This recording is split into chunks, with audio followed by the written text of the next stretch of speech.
I would like to say for the record that, and also for the men behind me who are also wearing the uniform and their medals, that my sitting up here is really symbolic. I'm not here as John Kerry. I'm here as one member of a group of 1,000, which is a small representation of a very much larger group of veterans in this country. And were it possible for all of them to sit at this table, they would be here and have the same kind of testimony. I would simply like to speak in very general terms. I apologize if my statement is general, because I received notification yesterday you would hear me, and I'm afraid because of the injunction I was up most of the night and haven't had a great deal of chance to prepare. I would like to talk representing all those veterans and say that several months ago in Detroit, we had an investigation at which over 150 honorably discharged and many very highly decorated veterans testified to war crimes committed in Southeast Asia. Not isolated incidents, but crimes committed on a day-to-day basis with a full awareness of officers at all levels of command. It's impossible to describe to you exactly what did happen in Detroit, the emotions in the room, the feelings of the men who were reliving their experiences in Vietnam. But they did. They relived the absolute horror of what this country, in a sense, made them do. They told the stories of times that they had personally raped, cut off ears, cut off heads, taped wires from portable telephones to human genitals and turned up the power, cut off limbs, blown up bodies, randomly shot at civilians, razed villages in a fashion reminiscent of Genghis Khan, shot cattle and dogs for fun, poisoned food stocks, and generally ravaged the countryside of South Vietnam, in addition to the normal ravage of war and the normal and very particular ravaging which is done by the applied bombing power of this country. We called this investigation the Winter Soldier Investigation. The term Winter Soldier is a play on words of Thomas Paine's in 1776 when he spoke of the Sunshine Patriot and summertime soldiers who deserted at Valley Forge because the going was rough.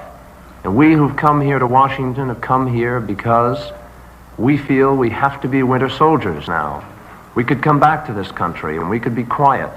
We could hold our silence. We could not tell what went on in Vietnam. But we feel because of what threatens this country, the fact that the crimes threaten it, not reds and not redcoats, but the crimes which we're committing are what threaten it. And we have to speak out. I would like to talk to you a little bit about what the result is of the feelings these men carry with them after coming back from Vietnam. The country doesn't know it yet, but it's created a monster in the form of millions of men who have been taught to deal and to trade in violence and who are given the chance to die for the biggest nothing in history. As a veteran and one who feels this anger, I'd like to talk about it. We're angry because we feel we have been used in the worst fashion by the administration of this country.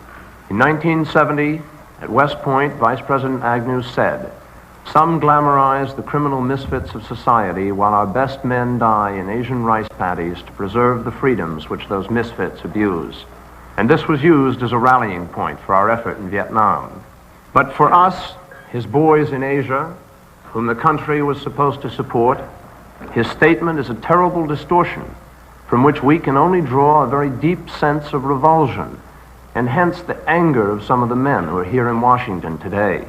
It's a distortion because we in no way considered ourselves the best men of this country, because those he calls misfits were standing up for us in a way that nobody else in this country dared to, because so many who have died would have returned to this country to join the misfits in their efforts to ask for an immediate withdrawal from South Vietnam.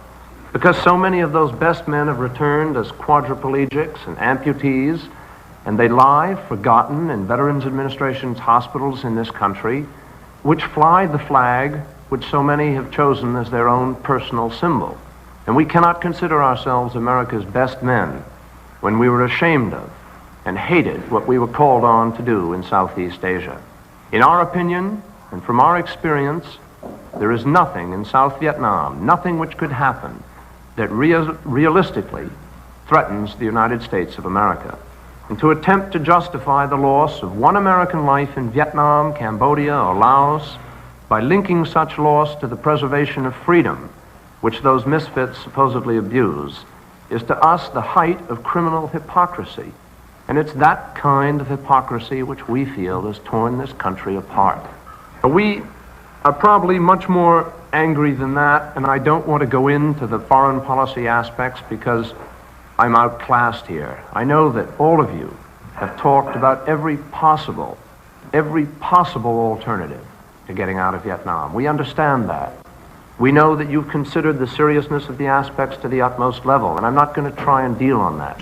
But I want to relate to you the feeling which many of the men who've returned to this country express, because we are probably angriest about all that we were told about Vietnam and about the mystical war against communism. We found that not only was it a civil war, an effort by a people who had for years been seeking their liberation from any colonial influence whatsoever, but also we found that the Vietnamese, whom we had enthusiastically molded after our own image, were hard put to take up the fight against the threat we were supposedly saving them from. We found that most people didn't even know the difference between communism and democracy. They only wanted to work in rice paddies, without helicopters strafing them, and bombs with napalm burning their villages and tearing their country apart. They wanted everything to do with the war, particularly with this foreign presence of the United States of America, to leave them alone in peace. And they practiced the art of survival by siding with whichever military force was present at a particular time, be it Viet Cong, North Vietnamese, or American. We found also that all too often American men were dying in those rice paddies for want of support from their allies.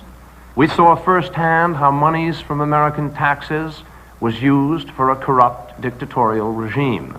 We saw that many people in this country had a one-sided idea of who was kept free by our flag, as blacks provided the highest percentage of casualties. We saw Vietnam ravaged equally by American bombs, as well as by search and destroy missions, as well as by Viet Cong terrorism. And yet we listened while this country tried to blame all of the havoc on the Viet Cong. We rationalized destroying villages in order to save them. We saw America lose her sense of morality as she accepted very coolly a My Lai and refused to give up the image of American soldiers that hand out chocolate bars and chewing gum. We learnt the meaning of free fire zones, shoot anything that moves, and we watched while America placed a cheapness on the lives of Orientals. We watched the United States' falsification of body counts, in fact, the glorification of body counts. We listened while month after month we were told the back of the enemy was about to break. We fought using weapons against Oriental human beings with quotation marks around that. We fought using weapons against those people which I do not believe this country would dream of using were we fighting in a European theater, or let us say a non-third world people theater. And so we watched while men charged up hills because a general said that hill has to be taken. And after losing one platoon or two platoons, they marched away to leave the hill for the reoccupation of the North Vietnamese. Because we watched pride allow the most unimportant of battles to be blown into extravaganzas. Because we couldn't lose, and we couldn't retreat, and because it didn't matter how many American bodies were lost to prove that point. And so there were Hamburger Hills and caissons and Hill 881s and Firebase 6s and so many others. And now we're told that the men who fought there must watch quietly while American lives are lost so that we can exercise the incredible arrogance of Vietnamizing the Vietnamese. Each day, to facilitate the process by which the United States washes her hands of Vietnam, someone has to give up his life, so that the United States doesn't have to admit something that the entire world already knows, so that we can't say that we've made a mistake. Someone has to die so that President Nixon won't be, and these are his words, the first president to lose a war. And we are asking Americans to think about that. Because how do you ask a man to be the last man to die in Vietnam? How do you ask a man to be the last man to die for a mistake? But we're trying to do that. And we're doing it with thousands of rationalizations. And if you read carefully the president's last speech to the people of this country, you can see that he says and says clearly, but the issue, gentlemen, the issue is communism. And the question is whether or not we will leave that country to the communists or whether or not we will try to give it a hope to be a free people. But the point is they're not a free people now. Under us, they're not a free people. And we cannot fight communism all over the world, and I think we should have learned that lesson by now. But the problem of veterans goes beyond this personal problem. Because you think about a poster in this country with a picture of Uncle Sam, and the picture says, "I want you."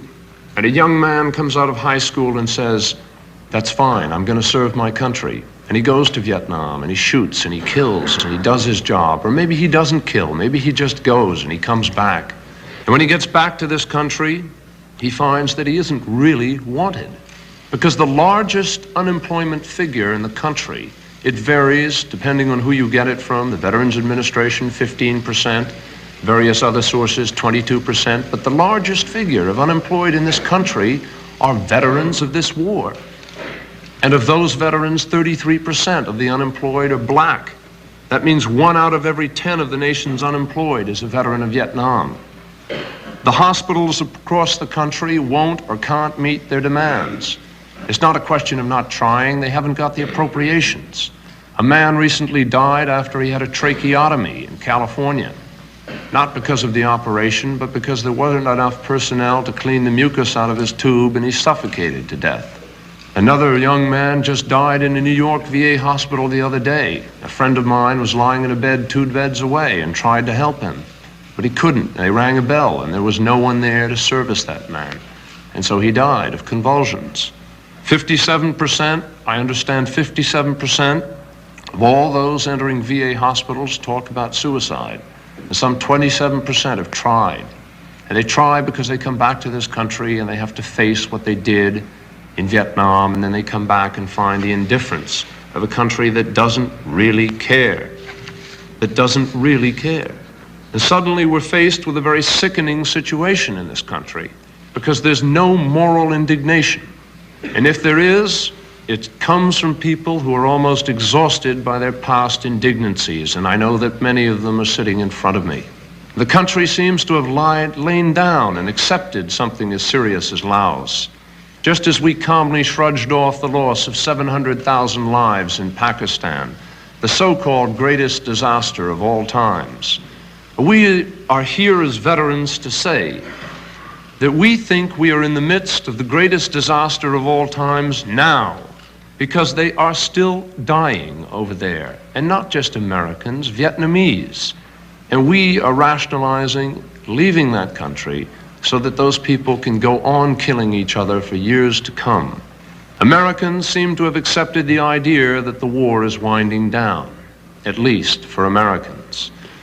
And they have also allowed the bodies which were once used by a president for statistics to prove that we were winning this war to be used as evidence against a man who followed orders and who interpreted those orders no differently than hundreds of other men in South Vietnam. We veterans can only look with amazement on the fact that this country has not been able to see that there's absolutely no difference between a ground troop and a helicopter crew. And yet people have accepted a differentiation fed them by the administration. No ground troops are in Laos, so it's all right to kill Laotians by remote control. But believe me, the helicopter crews fill the same body bags, and they wreak the same kind of damage on the Vietnamese and Laotian countryside as anyone else. And the president is talking about allowing that to go on for many years to come. And one can only ask if we will really be satisfied when the troops march into Hanoi. We are asking here in Washington for some action. Action from the Congress of the United States of America, which has the power to raise and maintain armies, and which by the Constitution also has the power to declare war. We've come here not to the president, because we believe that this body can be responsive to the will of the people, and we believe that the will of the people says that we should be out of Vietnam now. We're here in Washington also to say that the problem of this war is not just a question of war and diplomacy. It's part and parcel of everything that we are trying as human beings to communicate to people in this country. The question of racism, which is rampant in the military, and so many other questions also. The use of weapons, the hypocrisy in our taking umbrage in the Geneva Conventions and using that as justification for a continuation of this war, when we are more guilty than any other body of violations of those Geneva Conventions, in the use of free fire zones, harassment, interdiction fire, search and destroy missions, the bombings, the torture of prisoners, the killing of prisoners, accepted policy by many units in South Vietnam. That's what we're trying to say. It's part and parcel of everything. An American Indian friend of mine who lives on the Indian nation of Alcatraz put it to me very succinctly. He told me how as a boy on an Indian reservation he had watched television, and he used to cheer the cowboys when they came in and shot the Indians. And then suddenly one day he stopped in Vietnam, and he said, "My God, I'm doing to these people the very same thing that was done to my people." And he stopped. And that's what we're trying to say, that we think this thing has to end. We're also here to ask, we are here to ask, and we're here to ask vehemently, where are the leaders of our country? Where is the leadership? We're here to ask, where are McNamara, Barstow, Bundy, Gilpatrick, and so many others? Where are they now that we, the men whom they sent off to war, have returned? These are commanders who have deserted their troops, and there is no more serious crime in the law of war. The Army says they never leave their wounded. The Marines say they never leave even their dead. These men have left all the casualties and retreated behind a pious shield of public rectitude. They've left the real stuff of their reputations bleaching behind them in the sun in this country. And finally, this administration has done us the ultimate dishonor. They have attempted to disown us and the sacrifices we made for this country. In their blindness and fear, they have tried to deny that we are veterans or that we served in Nam. We do not need their testimony. Our own scars and stumps of limbs are witness enough for others, and for ourselves, we wish that a merciful God could wipe away our own memories of that service, as easily as this administration has wiped their memories of us. But all that they have done, and all that they can do by this denial, is to make more clear than ever our own determination to undertake one last mission, to search out and destroy the last vestige of this barbaric war, to pacify our own hearts, to conquer the hate and fear that have driven this country these last 10 years and more. And so when 30 years from now our brothers go down the street without a leg, without an arm or a face, and small boys ask why, we will be able to say Vietnam, and not mean a desert, not a filthy, obscene memory, but mean instead the place where America finally turned and where soldiers like us helped it in the turning. Thank you.